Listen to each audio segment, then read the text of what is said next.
Buenas tardes. Vamos a presentar el día de hoy dos tipos de aproximaciones. La primera va a ser la aproximación de binomial a una normal y después iremos a explicar cómo se realiza la aproximación de una Poisson a una normal. Los compañeros que realizaron esta presentación es Jair y mi persona Juan Camilo.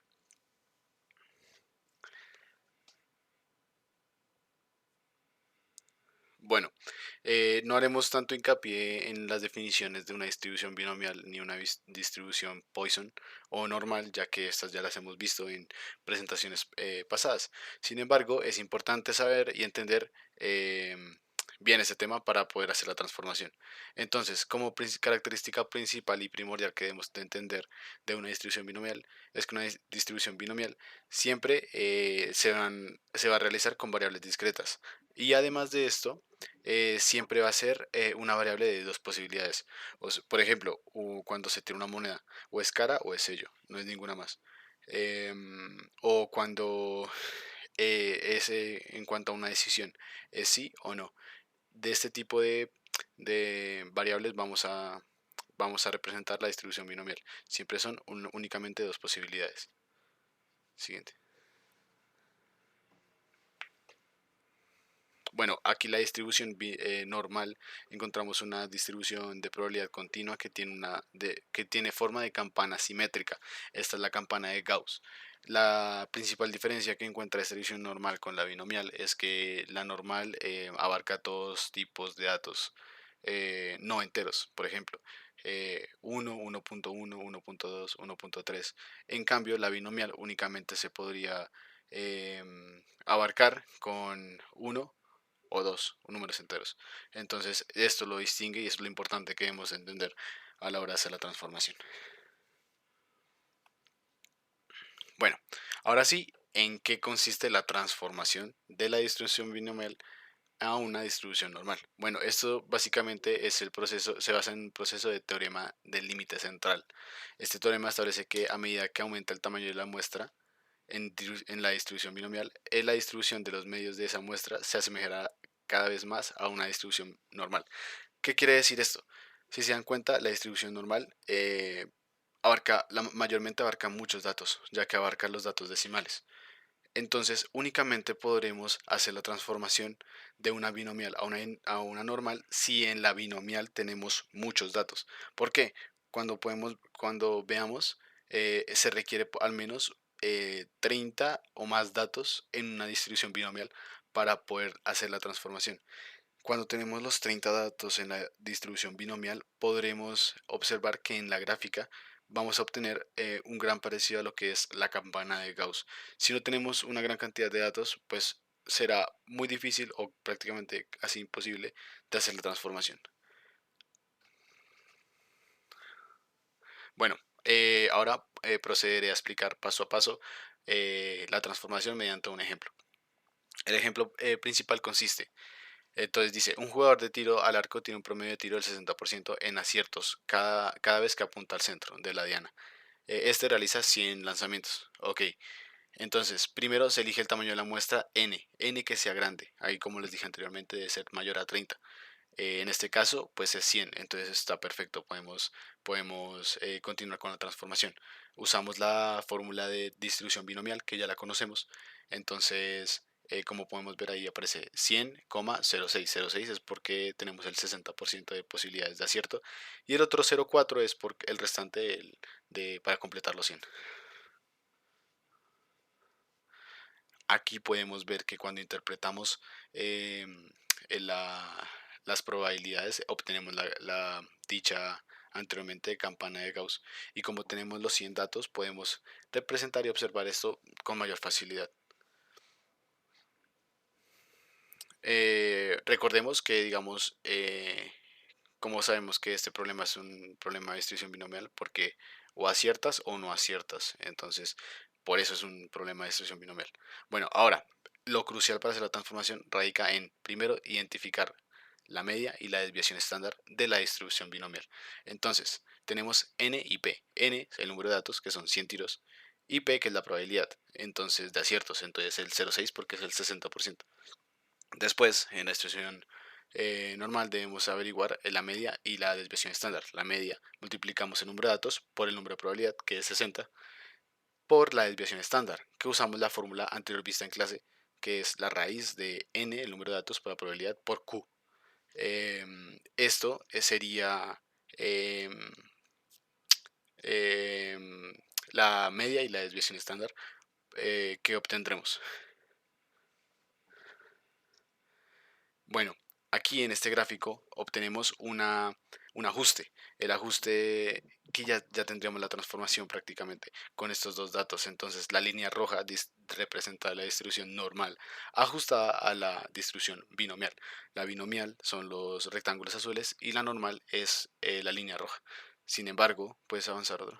Sin embargo, este ajuste no es perfecto por el hecho de que los picos de los rectángulos no, no, no abarcan o son ignorados por la distribución normal.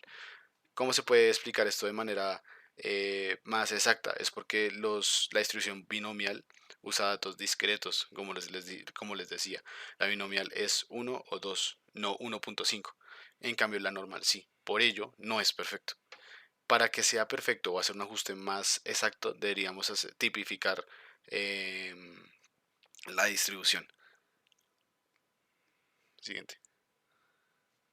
Listo, para tipificar la distribución voy a explicar otro ejemplo. Sin embargo, este ejemplo no lo explicaré como el anterior, ya que son exactamente los mismos pasos. Entonces, tenemos el 20% de la población sufre de un tipo de alergia. Si escogemos una muestra de 200 personas, ¿cuál es la probabilidad de que sean alérgicas como mucho 50 personas? Entonces ahí tenemos que B son 200 personas, entonces tenemos un número mayor a 30, o sea, tenemos bastantes datos para hacer la transformación. Y el 20%, el 0.2. Verificamos que n por p sea mayor o igual a 5, entonces perfecto, cumple la condición. Entonces con esto ya tenemos la media y después comenzamos a averiguar la desviación estándar, que es usando la raíz. Siguiente. Bueno, Bueno, entonces ahora aquí... No, no, no, espera, espera, espera. hablaremos de Atrás, atrás, ve atrás, ve por qué atrás. aproximar una Poisson a una normal. Al momento de aproximar una Poisson a una normal es útil cuando la tasa de eventos es relativamente grande y obviamente el número de eventos sigue siendo una distribución de Poisson. Esto Uh, simplifica, digamos, los cálculos y nos facilita, digamos, el momento del análisis cuando utilizamos técnicas básicas de la distribución normal. Ahora veremos como un paso a paso de la aproximación. Un paso sería calcular la media para aproximar una Poisson a una normal. Primero calculamos la media de la distribución de Poisson utilizando la tasa de eventos. Como segundo paso, calcularemos la desviación estándar. Pues a continuación, digamos, como que se calculará, digamos, la desviación estándar de la distribución de Poisson. Más adelante les explicaré mejor como en un ejercicio. Ahorita digamos como que el paso a paso. Entonces también al momento de hacer la estándar de la distribución de Poisson, utilizamos la raíz cuadrada de la media. Y como tercer paso, aplicamos la regla de aproximación, en la cual sería aproximamos la regla de aproximación, en la cual establece una distribución de Poisson, que se establece obviamente en una distribución normal, con la misma medida y la desviación estándar.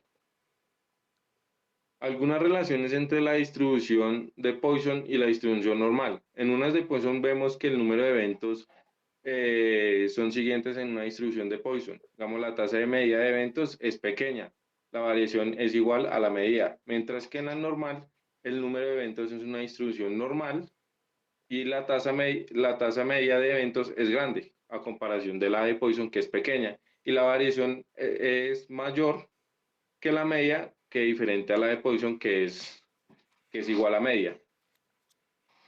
Acá veremos como unas pequeñas gráficas que nos da como de Poisson, que es sobre la distribución de Poisson y la distribución normal, en la cual la distribución de la parte izquierda de la imagen tenemos la distribución de Poisson, que es la distribución de Poisson en la que muestra una probabilidad donde ocurren, digamos, un número determinados de eventos dados en un tiempo. Y la otra es obviamente otra distribución de Poisson en la cual nuestra probabilidad de ocurrencia de un número determina eventos en un intervalo. Ahora haremos como este pequeño ejemplo. Acá ya está resolvido paso a paso.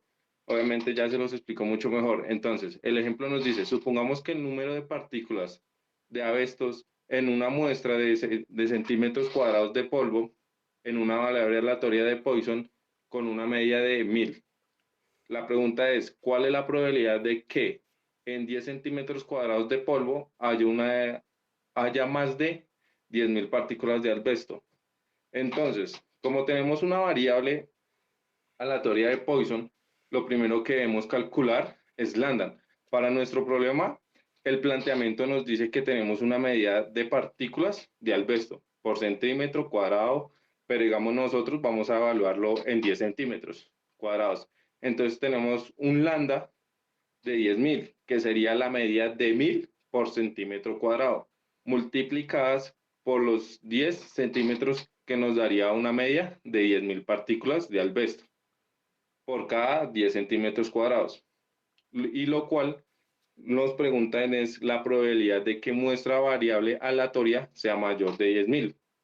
Para resolver este problema vamos a realizar como una pequeña aproximación de distribución de Poisson a una distribución normal. Y para esto vamos a realizar como la estandarización obteniendo, digamos, los valores de z, que es igual a x, menos lambda entre la raíz de lambda, donde nuestra x va a ser 10.000 y lambda es 10.000 también, y la raíz de lambda es 100. Entonces, esto va a ser 10.000 menos 10.000 entre 100, que es la probabilidad de z que sea mayor a cero, donde una variable aleatoria con distribución normal estándar, el siguiente paso es, digamos, localizar el valor de probabilidad que hay como en el ejercicio o en la diapositiva mostramos, en una tabla de valores de la función de distribución acumulada para z. Sin embargo, vamos a notar que lo que queremos es la probabilidad de z, que sea mayor a cero. ¿Y cómo hacemos para que z sea una variable con distribución normal estándar a cero? Es la medida de la distribución, que es decir, el valor central, tanto a la derecha como a la izquierda. De este valor de la probabilidad es justamente la mitad, 0.5. Es decir, que la probabilidad de z sea mayor a cero, donde la misma probabilidad de que sea mayor a cero está a 0.5. Y digamos, si revisamos la tabla, vamos a ver que esto en efecto es cierto, por lo que la probabilidad de que 10 centímetros cuadrados de polvo haya más de 10.000 partículas de asbesto, esto es un aproximadamente como 1.5. Y esto sería todo. Muchas gracias. Muchas gracias por su atención y gracias, profe, por dejarnos presentar. Hasta luego.